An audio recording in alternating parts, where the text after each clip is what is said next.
নমস্কার, WBSC civil sub assistant আর junior engineering recruitment examination 2005 এর আজকে আমরা 81 থেকে 90 পর্যন্ত প্রশ্নের উত্তর করব। তো দেখে নেওয়া যাক প্রথম প্রশ্ন, question number 81। The contact pressure of flexible footing on non cohesive soils. এখানে বলছে যে কোনো একটা ফ্লেক্সিবল ফুটিং যেটা নন কোহেসিভ সয়েলের ওপর স্টে করছে তার কন্ট্যাক্ট প্রেশার কেমন হবে। তো প্রথমে অপশান দেখে নিই। Option A, more in the center than the edge. Option B, less in the center than the edge.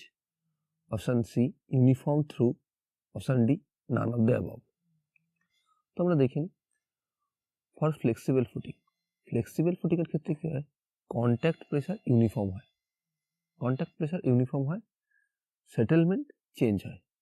কি হয়, settlement for clay or cohesive সয়েলের ক্ষেত্রে কি হয়, maximum at the centre and minimum at the age.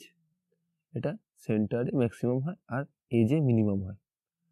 Settlement non cohesive সয়েলের ক্ষেত্রে কি হয়, নন কোহেসিভ সয়েল অর স্যান্ডের ক্ষেত্রে maximum at the edge and minimum at the centre. সেন্টারে মিনিমাম হয়, এজে ম্যাক্সিমাম হয়। ফর রিজিড ফুটিং, রিজিড ফুটিংয়ের ক্ষেত্রে কি হয়, সেটেলমেন্ট ইউনিফর্ম হয় কিন্তু কন্ট্যাক্ট প্রেশার চেঞ্জ হয়। Contact pressure non cohesive soil বা স্যান্ডের ক্ষেত্রে কি হয়, জিরো অ্যাট দ্য এজ, এজে জিরো হয়, আর ম্যাক্সিমাম অ্যাট দ্য সেন্টার, সেন্টারে ম্যাক্সিমাম হয়। কন্ট্যাক্ট প্রেশার কোহেসিভ সয়েল বা ক্লের ক্ষেত্রে কি হয়, ম্যাক্সিমাম অ্যাট দ্য এজ, এজে ম্যাক্সিমাম হয়, আর মিনিমাম অ্যাট দ্য সেন্টার। তো আমাদের এখানে জানতে চেয়েছে যে ফ্লেক্সিবল ফুটিংয়ের ক্ষেত্রে কন্ট্যাক্ট প্রেশার কি হবে ইন নন কোহেসিভ সয়েল। তাহলে কন্ট্যাক্ট প্রেশার ফ্লেক্সিবল ফুটিংয়ের ক্ষেত্রে কোহেসিভ সয়েল অথবা নন কোহেসিভ সয়েলে ইউনিফর্ম হবে। তাহলে এখানে সঠিক অ্যান্সার হবে অপশান সি, ইউনিফর্ম থ্রু। পরবর্তী প্রশ্ন, question number 82। The main advantage of concrete pavements is that. এখানে বলছে যে কংক্রিট পেভমেন্টসের মেন অ্যাডভান্টেজ কী। প্রথমে অপশান দেখে নিই। Option A, it offers less resistance to traffic. Option B, it is not slippery when clean. Option C, it has long life. Option D, it has low maintenance cost. তো এখানে প্রত্যেকটা অপশানই ঠিক। It offers less resistance to traffic. It is not slippery when clean. যখন clean করা হবে এটা slippery হবে না। It has long life, এটা লং লাইফ আছে, আর it has low maintenance cost. তাহলে এখানে যদি কোনো অপশান থাকতো অল অফ দ্য অ্যাবভ তাহলে সেটাই ঠিক হতো, কিন্তু যেহেতু এখানে অল অফ দ্য অ্যাবভ নেই, এখানে মেন অ্যাডভান্টেজ বলছে, তাহলে এখানে অপশান সি ঠিক হবে, ইট হ্যাজ লং লাইফ। পরবর্তী প্রশ্ন, কোশ্চেন নাম্বার 83।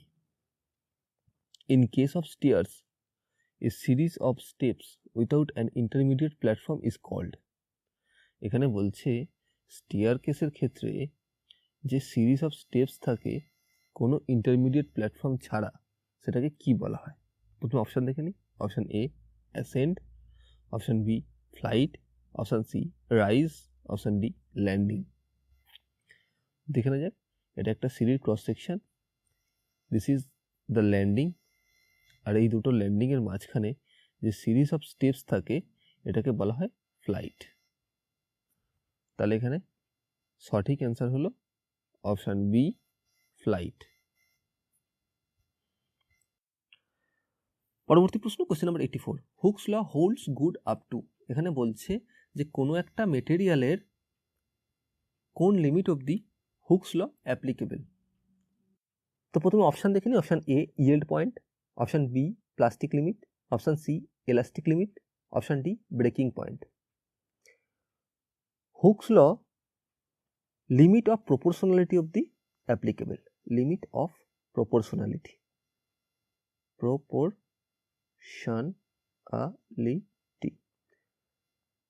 হুকস ল কি?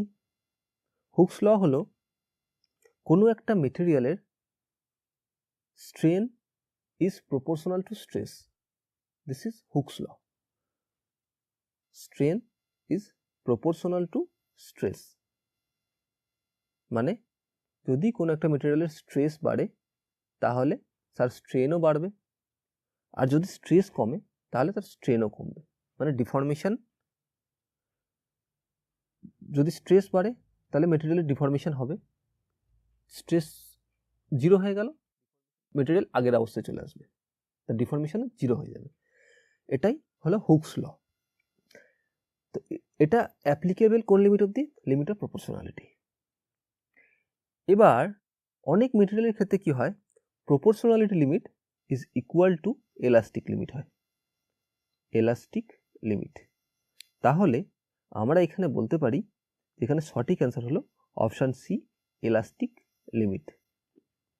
ওকে, কিছু ক্ষেত্রে এলাস্টিক লিমিট আর লিমিট অফ প্রপোর্শনালিটির মধ্যে পার্থক্য দেখা যায়।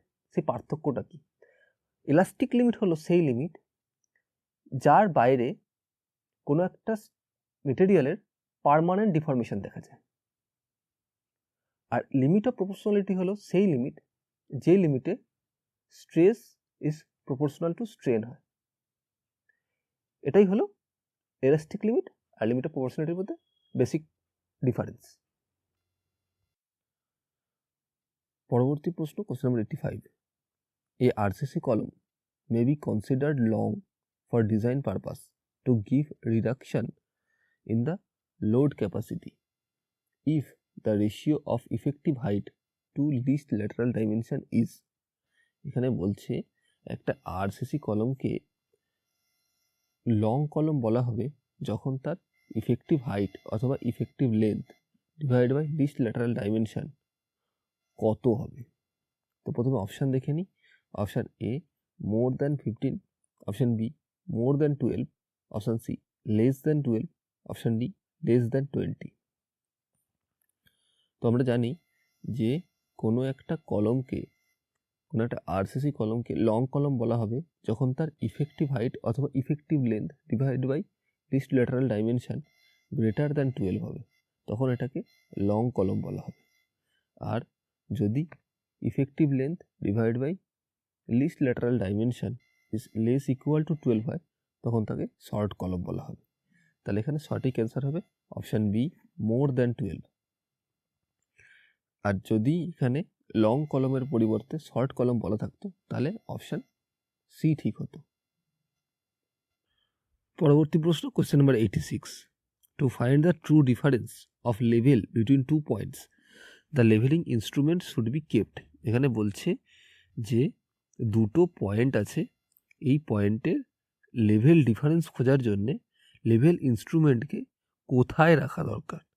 তো প্রথমে অপশান দেখে নিই। Option A at either of the 2 points, দুটো পয়েন্টসের যে কোনো এক জায়গায় রাখলেই হবে।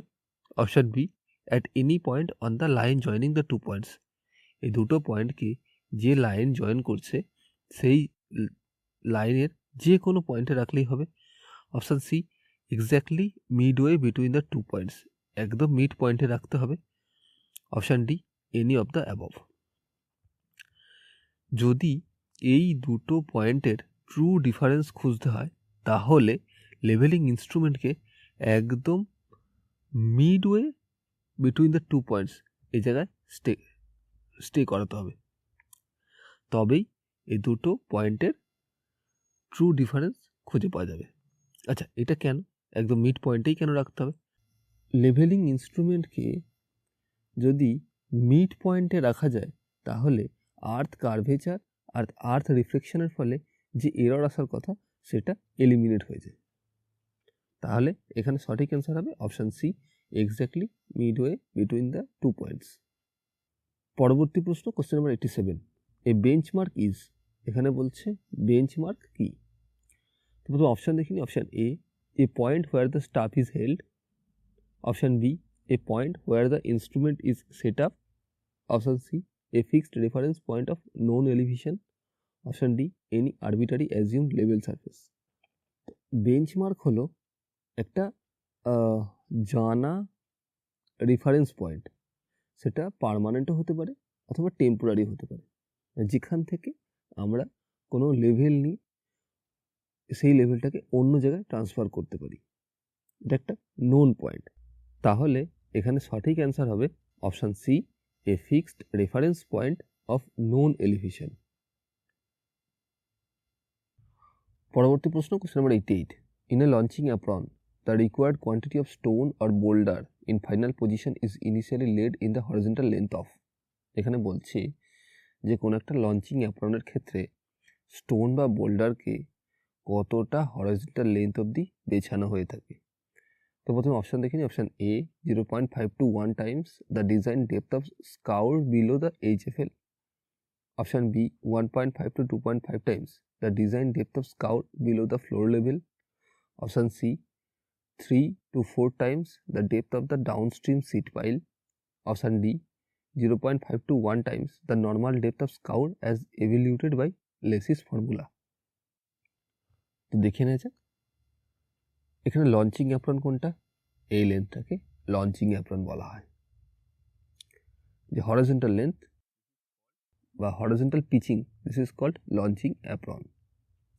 এর লেন্থ কত হয় 1.5 ডি। এখানে ডি কি, ডি হলো scour depth from floor level. তাহলে এখানে সঠিক অ্যান্সার হলো 1.5 times the design depth of scour below the floor level. যেহেতু এখানে 1.5 to 2.5 টাইমস দেওয়া আছে, আমরা এখানে বিটাকে সঠিক ধরে নিচ্ছি। যদি কোথাও 1.5 শুধু দেওয়া থাকে তাহলে সেখানে সেইটাই রাইট অ্যান্সার হবে।